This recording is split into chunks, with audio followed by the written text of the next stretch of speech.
Alamin naman natin ang sitwasyon sa Banawe, Quezon City. May news to go. Si Isay Reyes. Isay? Lala, inikot nga namin itong parte ng Banawe at nakita namin na may mga ilang sasakyan dito na lumubog. So naabutan pa namin na itinutulak ito ng ilang mga residente dito. Waist deep kasi yung lalim ng baha dito and nagsasagawa na rin yung ilan ng rescue operation dito. Hindi na namin napasok yung mga eskinita sa looban dahil medyo delikado. Pero ang sabi sa amin ng mga residente medyo marami pa daw mga kapwa nila residente ang nandun sa loob. Inikot din namin itong Barangay Santo Domingo at dito naman nagsasagawa ng rescue operation yung ating army.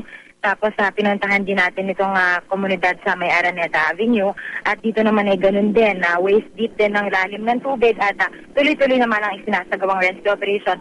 Sa mga oras na ito, hindi na gaano umuulan, ambon-ambon na lang ating nararanasan dito sa Quezon City.